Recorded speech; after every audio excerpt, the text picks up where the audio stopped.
सहरसा जिले में जिलाधिकारी कौशल कुमार ने 12 वैक्सीन रथ को हरी झंडी दिखाकर रवाना किया। ये वैक्सीन रथ जिले के सभी प्रखंडों में जाकर वहां के पंचायत, बाजार व भीड़ भाड़ वाले इलाकों में स्थानीय जनप्रतिनिधियों के सहयोग से 45 वर्ष से अधिक उम्र के व्यक्ति को कोविड टीकाकरण करने का कार्य करेंगे ताकि अधिक से अधिक लोगों को वैक्सीनेट किया जा सके। 45 प्लस एज ग्रुप का वैक्सीनेशन को और बढ़ावा देने के लिए, वृद्धि करने के लिए आज 12 टीका एक्सप्रेस रवाना किया गया है। ये सभी प्रखंडों में, विभिन्न पंचायतों में जाकर मोबाइल टीम के रूप में भीड़ भाड़ इलाकों में, पंचायतों में स्थानीय जनप्रतिनिधि के संरक्षण में लोगों को टीका देगी और ज़्यादा से ज़्यादा लोगों को प्रतिष्ठित करने का प्रयास करेगी।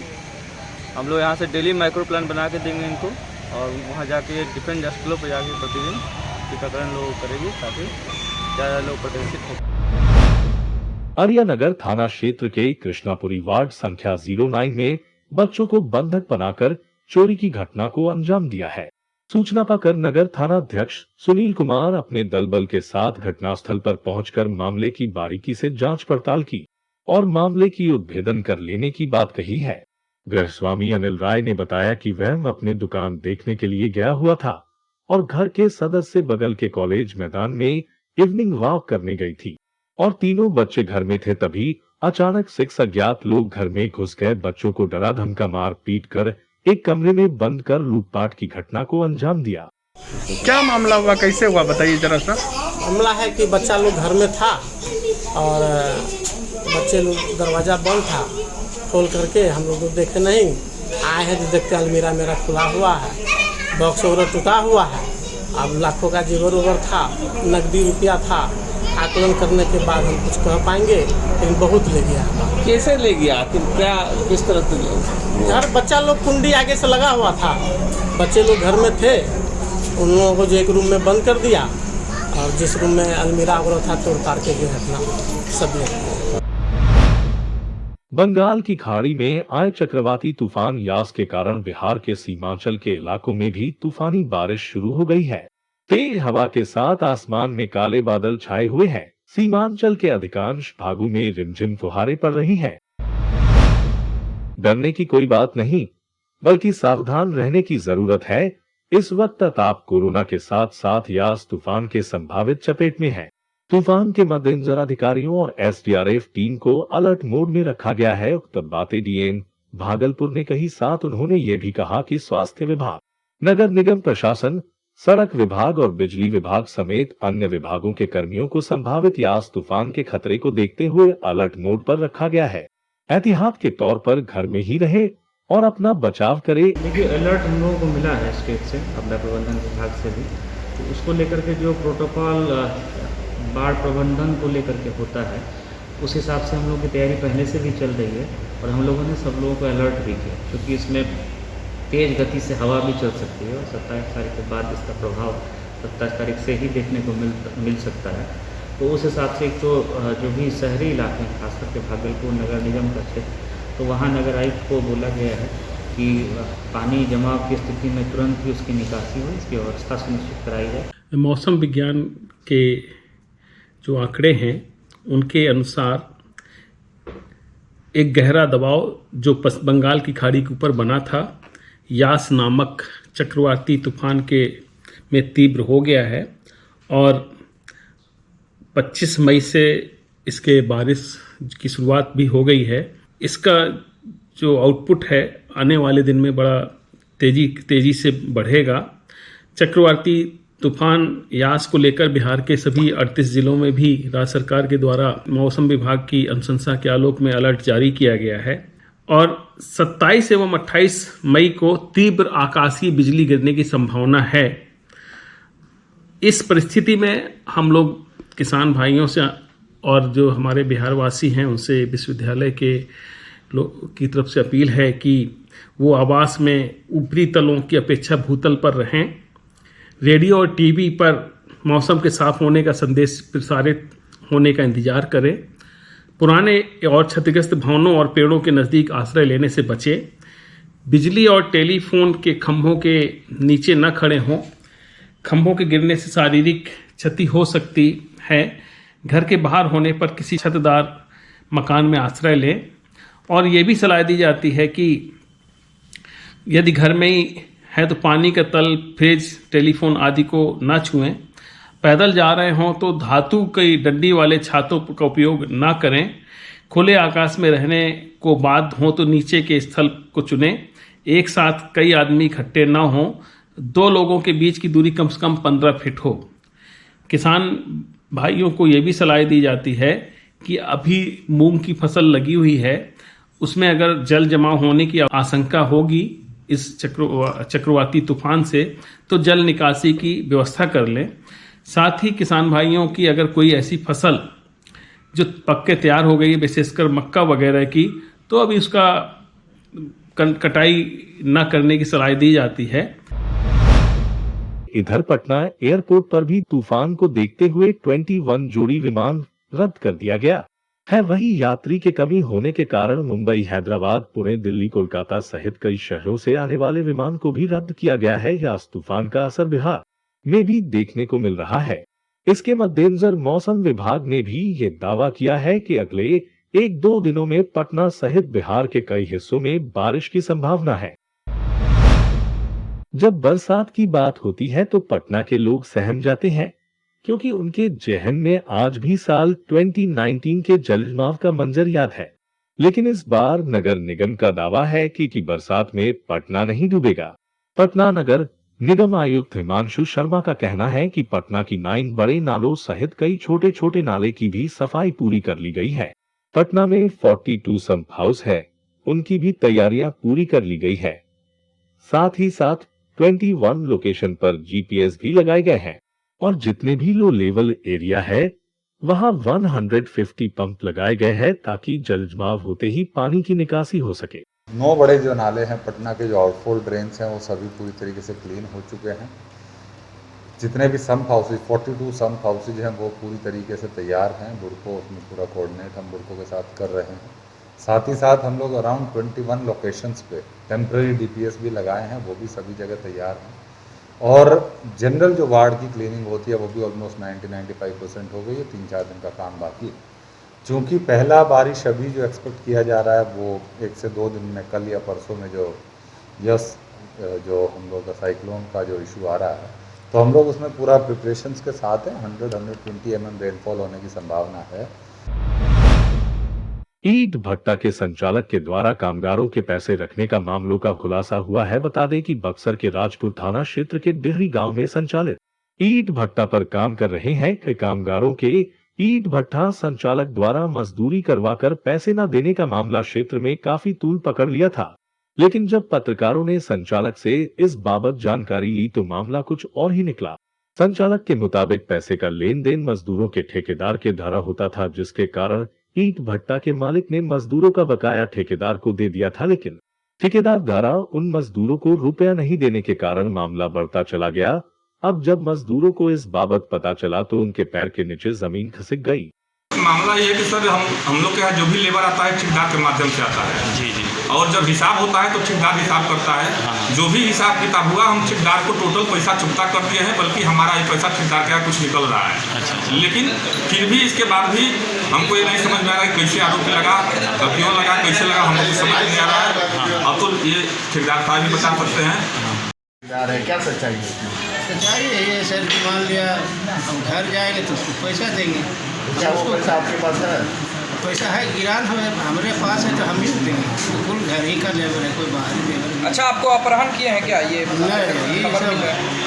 सब बात हवा उड़ा देना किसी। खबर वैशाली के भगवानपुर से है, जहां संयुक्त किसान मोर्चा द्वारा प्रतिरोध दिवस के अवसर पर राजद नेता केदार प्रसाद यादव के नेतृत्व में वैशाली में जानवरों के साथ प्रदर्शन किया गया। इस अवसर पर प्रदर्शनकारियों ने कृषि कानून को रद्द करने सहित कृषि मंत्री को बर्खास्त करने की मांग प्रधानमंत्री से की है। वहीं उन्होंने कहा कि सरकार काला कानून को वापस ले, साथ ही स्वामीनाथन रिपोर्ट को लागू करे, नहीं तो देश भर में अनिश्चितकालीन चक्का जाम किया जाएगा। कृषि कानून रद्द करो, काला कानून रद्द करो, स्वामीनाथन रिपोर्ट लागू करो। तेजी से वायरल हो रहा एक वीडियो जिसमें मटिहानी विधानसभा क्षेत्र के विधायक राजकुमार सिंह अपने ही सरकार के एक कर्मचारी पर भड़क गए और जमकर भड़ास निकाली। दरअसल मटिहानी के विधायक राजकुमार सिंह विधानसभा क्षेत्र के सामहो प्रखंड का भ्रमण कर रहे थे। इसी क्रम में सैकड़ों लोगों ने सामहो के सीआई भागीरथ प्रसाद पर रिश्वत लेने का आरोप लगाया। लोगों ने बताया कि सीआई बिना पैसे लिए ना तो किसी के जमीन का रसीद काटते हैं और न ही आवासीय बनाते हैं। इतना सुनते ही विधायक राजकुमार सिंह भड़क गए और उन्होंने चेतावनी दे डाली कि अगर आगे से आपकी कार्यशैली में सुधार नहीं हुआ तो आप कहां रहेंगे ये आप समझ सकते हैं। ज्यादा से ज्यादा 18 दिन है, देते कि एवरेज के 3 दिन में दे देते हैं ना आप। 3 से 4 दिन अगर होता है आप लोग हमसे बात करें। पैसा देते हैं तो पहले मास्क लगाइए आप। 20 मिनट सर पैसा देते हैं तो 20 मिनट में आवासीय मिलता है। पैसा नहीं देने पर सर 18 दिन में आवासीय मिलता है, आई मिलता है। मास्क लगाइए, मास्क लगाइए। हाँ बात कर रहे हैं। और दूरी भी बना के रहो, देखो सब जागरूक बच्चे। बात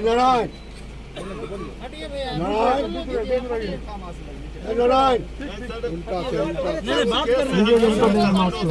मास्क लगा दीजिए। हमारा सर कष्ट है यही कि साल भर से सर दौड़ कर अच्छी पर्चा नहीं मिला। अपनी कहने की पर्चा कटा सुन रहे हैं इनकी समस्या। एक बार 2 बार यार से अपने तो फोनों के लिए हमारा पर्चा नहीं मिला। इनकी समस्या आप समाधान कर सकते हैं, करवा सकते हैं। मेरे स्तर से काम किया हुआ है सीओ साहब के स्तर। तो सीओ साहब तो अक्षम है ना, इनका काम करवा के दीजिए आप सीओ से। आपका काम हम काम कर सकते ये किए है ना आपका काम। मेरा पैसा लिए हैं, कर दिए हैं, नहीं लिए। ठीक है ना। मेरे ऑफिस में कौन पैसा लेने वाला है? खुद लेते हैं आप खुद लेते हैं। आप ये समझ लीजिए इस चीज को। ये चीज मैं सुन लीजिए। आप सुनिए पहले। नहीं ये लास्ट हम सुन रहे हैं। अगर एक शिकायत अगर अभी आपकी आ गई तो आप कहाँ रहिएगा आपको पता नहीं। बेगूसराय में लॉकडाउन के नाम पर व्यवसायियों के साथ मारपीट और आर्थिक दोहन के खिलाफ जिला व्यवसायी महासंघ ने 48 घंटे का हड़ताल किया है। शहर के सभी थोक एवं खुदरा दुकानदारों ने अपनी दुकानें बंद रखी। व्यवसायियों का आरोप है पुलिस के द्वारा लॉकडाउन के नाम पर मनमानी की जाती है, सामान आने जाने के दौरान पिटाई की जाती है और पकड़कर अवैध राशि की उगाही की जाती है अगर जिला प्रशासन इस पर रोक नहीं लगाती है। अनिश्चितकालीन हड़ताल भी किया जाएगा। इसकी सारी जवाबदेही जिला प्रशासन की होगी। सारे व्यवसायी अपना दुकान बंद किए हुए हैं और पुलिस अपने रवैये में सुधार नहीं करती है। तो अभी तो 48 घंटे का अल्टीमेटम दिया गया है, उसके बाद ये अनिश्चितकालीन बंद किया जाए। पुलिस की जबरन उगाही बंद हो। पुलिस जो व्यवसायियों को प्रताड़ित कर रहा है, चाहे वो आर्थिक रूप से हो, शारीरिक रूप से हो, मानसिक रूप से हो, उसको पुलिस प्रशासन बंद करे। कोविड को लेकर बिहार सरकार द्वारा पूरे बिहार में लॉकडाउन लगाया गया, जिसमें कई तरह की पाबंदियां भी लगाई गई है, जिसमें सरकार का सख्त निर्देश है कि शादी ब्याह के मौके पर मात्र 20 लोगों की शामिल हो सकते हैं। लेकिन लोग सरकार के आदेश का ठेंगा दिखाकर गाड़ियों में ठूस ठूस कर बैठे रहे हैं और शादी में शामिल होने पहुंच जा रहे हैं। इसी कड़ी में मोतिहारी पुलिस ने लॉकडाउन का उल्लंघन में मोतिहारी शहर के गांधी चौक पर बाराती गाड़ी से कुछ लोगों को पकड़ लिया और अनोखे अंदाज में सजा देना शुरू कर दिया, जिसका वीडियो सोशल मीडिया पर अब जमकर वायरल हो रहा है। हेलमेट चेकिंग, मास्क चेकिंग किया जा रहा है। जो बेवजह घूम रहे हैं उनको भी रोका जा रहा है, समझाया जा रहा है कि बेवजह मत घूमें। रोड बढ़ा हुआ है और जो बगैर हेलमेट किया रहा है उनको फाइन काटा जा रहा है। ये काम रोज चल रहा है। लोग फाइन काट रहे हैं, बेवजह घूमने रोक रहे हैं। सरकार के दिए गए निर्देशों से पालन किया जा रहा है, लोगों से कराया जा रहा है।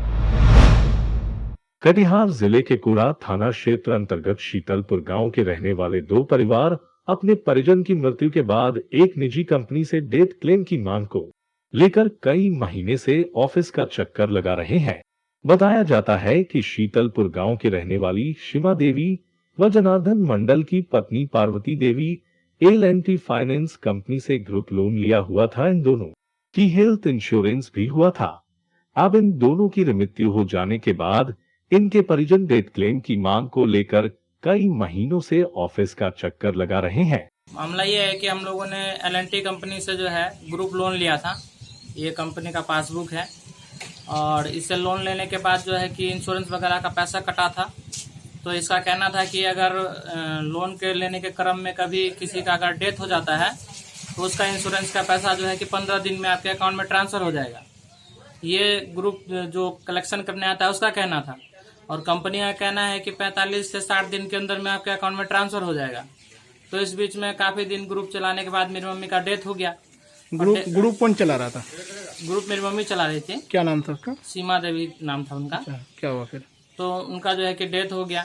डेथ होने के बाद जो है कि हम जितना डॉक्यूमेंट्स लगता है, मृत्यु प्रमाण पत्र, आधार कार्ड वगैरह, जो भी चीज़, सारा चीज़ मैंने कंपनी को उसी समय दे दिया। देने के बाद जो है कि काफ़ी दिन उन लोगों को बोलने के बाद ऑफिस जाते हैं तो ऑफिस में भी कहता है कि हो गया आपका काम, आपका पैसा आपके अकाउंट में ट्रांसफ़र हो जाएगा या आपको चेक मिल जाएगा। लेकिन 45 से 60 दिन होने के बाद भी हम लोगों को कोरोना महामारी व यास तूफान के असर के बीच बोधगया महाबोधि मंदिर में भगवान बुद्धि जयंती सादगी से मनाई गई। इस अवसर पर श्रद्धालुओं के द्वारा पवित्र बोधि वृक्ष के नीचे विश्व शांति और कोरोना महामारी को लेकर विशेष पूजा किया गया। वहीं बौद्ध धर्म गुरु एवं प्रशासनिक अधिकारियों के द्वारा पवित्र खीर बनाकर विश्व धरोहर महाबोधि मंदिर ले जाया गया, जहां महाबोधि मंदिर के प्रांगण में स्थित पवित्र बोधि वृक्ष के नीचे विश्व शांति व कोरोना महामारी से बचाव को लेकर विशेष पूजा अर्चना की। क्योंकि तथागत भगवान बुद्ध को जन्म हुआ है और इसी दिन बुद्ध को ज्ञान प्राप्त हुआ है और इसी वैशाख पूर्णिमा के दिन बुद्ध का महापरिनिर्वाण हुआ है। जन्म, ज्ञान और निर्वाण ये त्रिपावन गुण बुद्ध जयंती बड़े धूमधाम से संसार में मनाते हैं। बुद्ध की जयंती मनाते, महोत्सव मनाते हैं। आज बोधगया में लॉकडाउन होने के नाते सोशल डिस्टेंस का ध्यान रखते हुए हम भिक्षुओं ने दूर सोशल डिस्टेंस में पूजा पाठ की, भगवान बुद्ध के प्रति अपनी श्रद्धा प्रकट की और ख़ास करके मंगल कामना करते हैं कि जो लोग कोरोना वायरस से ग्रस्त हैं वो सभी लोग अविलंब स्वस्थ हो जाएं और कोरोना वायरस पूरे विश्व से ख़त्म हो जाए, ऐसी कामना करेंगे। और भगवान बुद्ध के इस पवित्र स्थान से वो एक मैसेज देना चाह रहे हैं प्रधानमंत्री, क्योंकि सुख समृद्धि की कामना हर व्यक्ति करता है। अभी 2 साल से जितनी आर्थिक स्थिति सभी लोगों की गिरी है वो सब लोग फिर से धन दान हो जाएं, ऐसी मंगल कामना है। कोरोना काल में सिलेंडर की बढ़ती मांग को देखते हुए rotary club of Bihar Sharif द्वारा भी शुरुआत की गई है। इस मौके पर क्लब के सचिव डॉ अजय कुमार ने बताया कि कोरोना के दूसरे फेज में जिस तरह ऑक्सीजन सिलेंडर की मांग बढ़ने पर तिगुने चौगुने दामों पर लोग सिलेंडर लेने को विवश है। इसी बात को ध्यान में रखकर ऑक्सीजन बैंक की शुरुआत की गई है, जहां 10 ऑक्सीजन सिलेंडर और एक कांस्टेटर हमेशा मौजूद रहेगा, जो जरूरतमंदों के काम आएगा। अभी बाजार में एक ऑक्सीजन सिलेंडर मिलना बहुत मुश्किल है, बहुत कॉस्टली हो गई है। ब्लैक मार्केटिंग वगैरह के कारण जो सिलेंडर 8,000 10,000 में आती है वो भी 25,000 20,000 में मिल रहा है। ये सब लोगों को जो दिक्कतें आ रही हैं उसको देखते हुए रोटरी क्लब बिहार शरीफ ने एक ऑक्सीजन बैंक की शुरुआत की है, जहां हम लोगों ने 10 ऑक्सीजन सिलेंडर और एक ऑक्सीजन कॉन्सेंट्रेटर की व्यवस्था की है। रोही थाना पुलिस ने गुप्त सूचना के आधार पर देखपुरा गांव में छापेमारी कर पिकअप वैन से भारी मात्रा में विदेशी शराब को बरामद किया गया है। हालांकि पुलिस को देखते ही धंधेबाज मौके से फरार हो गए। थानाध्यक्ष मनोज कुमार ने बताया कि गुप्त सूचना मिली थी कि एक पिकअप वैन से शराब की खेप लाई जा रही है। उसी सूचना पर त्वरित कार्रवाई की गई, जहां तलाशी लेने पर भारी मात्रा में शराब की बोतलें बरामद की गई। वैन के नंबर के आधार पर चालक और मालिक के ऊपर प्राथमिकी दर्ज कर गिरफ्तारी के लिए छापेमारी की जा रही है। नालंदा जिले के नूरसराय प्रखंड के बराड़ा गांव में हुए शादी समारोह के दौरान बार बालाओं के ठुमके का वीडियो तेजी से वायरल हो रहा है, जहां एक सरकारी सामुदायिक भवन में शादी समारोह के दौरान बारातियों के मनोरंजन के लिए सांस्कृतिक कार्यक्रम का आयोजन किया गया था, जिसमें बार बालाओं को बुलाया गया था। देर रात तक लोग बिना मास्क के ही बार बालाओं के साथ ठुमके लगाते नजर आ रहे हैं। रात भर कार्यक्रम चलता रहा, मगर हैरानी की बात यह है कि स्थानीय चौकीदार को इसकी भनक तक नहीं लगी।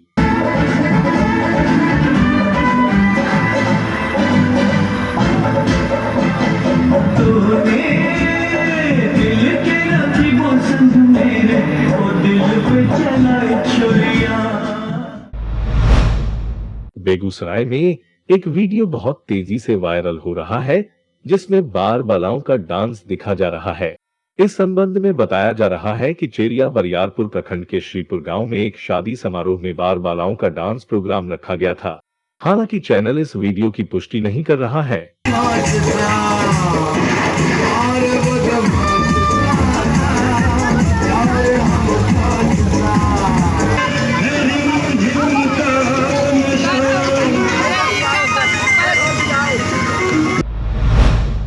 मखदुमपुर बाजार में 3 मंजिला मकान धराशायी, किसी के हताहत की सूचना नहीं। घटना जहानाबाद जिले के मखदुमपुर बाजार का है, जहां NH 83 पर एक 3 मंजिला मकान अचानक धराशायी हो गया। हालांकि इस घटना में किसी के हताहत होने की सूचना नहीं है। शुक है लॉकडाउन के कारण तो कोई आदमी ही सड़क पर था और नहीं कोई वाहन, अन्यथा बड़ी घटना घट सकती थी। सूचना मिलते ही मखदुमपुर प्रखंड विकास पदाधिकारी और थाना प्रभारी घटना स्थल पर पहुंचे। फिलहाल मलबे को JCB मशीन के द्वारा हटाया जा रहा है। अरे हम लोग तो यहाँ पर तो कुछ लोग घर में थे। हाँ। कुछ लोग सूचना दिया कि आपके दुकान के बगल का मकान जो है डैमेज हो रहा है। हम लोग घर से निकल के आए, अगल बगल के मोहल्ला के लड़कों को कुछ बुलाए, दोनों तरफ हम लोग गाड़ी को रोकने के बाद देखते देखते मकान एकदम धराशायी हो गया। मकान बिल्कुल नया बना हुआ था, 3-4 साल पुराना मकान था और बहुत क्षति हुआ है। जो दुकान वाला है उसको बहुत क्षति हुआ है।